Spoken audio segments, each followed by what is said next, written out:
Part 3 of this module will focus on creating a trauma-informed culture and supporting students through a trauma-informed lens. We will introduce the 4 R's of trauma-informed care to provide guidance for supporting students in the university setting. The role of trauma in student mental health and the need for trauma sensitivity in educational settings is increasingly being recognized. It is important to remember that our goal is not to treat any past or present trauma symptoms. Instead, supporting students through a trauma-informed lens involves removing possible barriers to learning and creating a culture of awareness and sensitivity.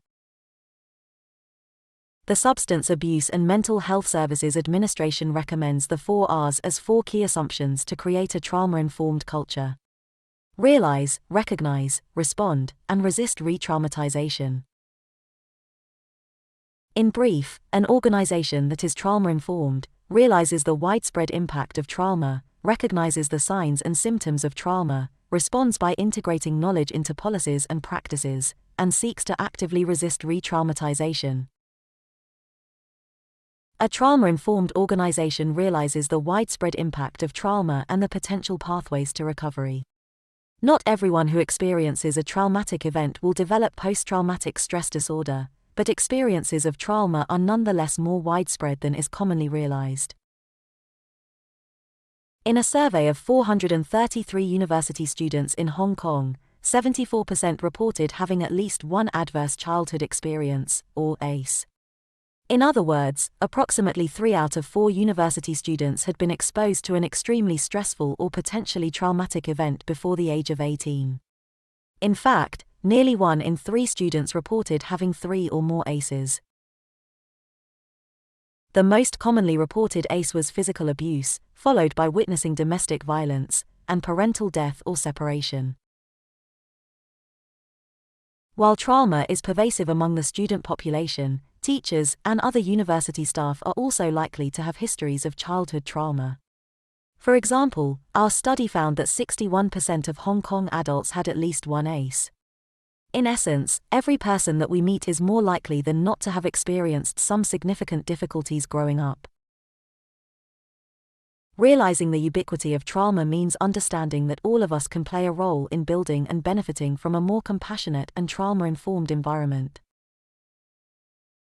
It also means seeing the strengths and resilience that individuals, families, and communities display despite experiencing challenges and hardships. It is also important to recognize the signs and symptoms of trauma in individuals, families, and communities. In the university setting, students of any age, ethnicity, or gender may come from a background of trauma. Trauma often intersects with other social issues, such as poverty and discrimination, so it is also important to recognize that a person should be understood in the context of their life experiences. Various types of early life trauma, such as abuse, neglect, domestic violence, and household instability, can have both short and long-term effects on a person's physical, mental, and behavioral well-being. In post-secondary learners, trauma can look like different things for different students, and might include difficulty focusing, processing, retaining, and recalling information, missing a lot of classes, challenges with managing their emotions, lack of confidence and lower self-esteem, hostility or resistance to authority, fear of taking risks or building relationships, anxiety about academic performance or public speaking, anger, irritability, helplessness, or overcompensation, withdrawal and isolation, and unhealthy relationships or behaviors. In the university setting, recognizing the signs and symptoms of trauma should not be used towards labeling or distinguishing students from their peers. Instead, the goal is to recognize how trauma can impact learning, and encourage educators and staff to approach interactions and situations with more sensitivity and compassion. Responding effectively means actively applying the principles of trauma-informed care to promote safety, trust, collaboration, choice, diversity, and support. The guiding principles of the trauma-informed approach ultimately aim to create an atmosphere that respects people's need for acceptance, connection, and growth. Trauma-informed responses can be done at the individual, group, or organizational level. As individuals, our interactions with students should focus on helping them feel safe, connected, and in control. This is because safety, connection, and emotion regulation are essential for learning to take place. When supporting a student experiencing distress, the first step is to listen and seek to understand. Since trauma can affect any student and manifest in different ways, it is important to acknowledge students as experts on their own lives, and to normalize and validate their feelings so they can feel heard and understood. Another fundamental approach to trauma-informed interactions is expressing unconditional positive regard. This approach focuses on accepting and valuing individuals for who they are, regardless of their background, experiences, or behavior.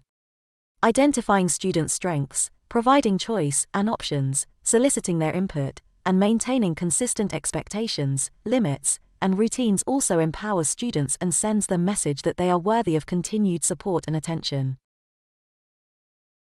At the group and organizational level, a trauma-sensitive university is one where all students can feel safe, welcomed, and supported. Trauma knowledge should be integrated into classrooms and wider university policies, procedures, and protocols. All staff should also have a basic awareness about trauma and its impact on learning and student well-being. Therefore, by completing this module, you are supporting our community in becoming more trauma-informed. Finally, resisting re-traumatization is a core assumption for creating a trauma-informed university that promotes resilience and recovery.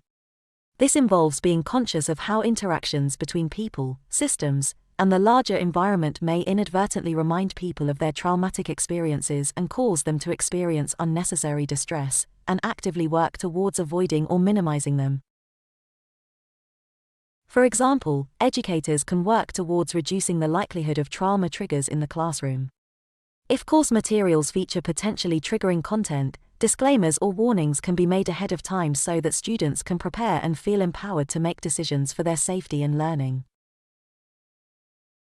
We should also be aware of potential power differentials when interacting with others, and offer or receive support within personal and professional boundaries. Since most adverse or traumatic experiences occur within the context of interpersonal relationships, trauma can also be healed through positive interactions with others. In fact, some research shows that having just one stable, trusted, and caring adult can mitigate or even reverse the negative impacts of childhood adversities. Supporting university students through a trauma-informed lens and building a trauma-sensitive culture can be a long process. However, realizing the ubiquity of trauma and recognizing its impacts on learning show we must be more intentional about its response and protecting those who are affected by it. Ultimately, creating a trauma-informed culture will positively impact all members of our community, regardless of trauma history.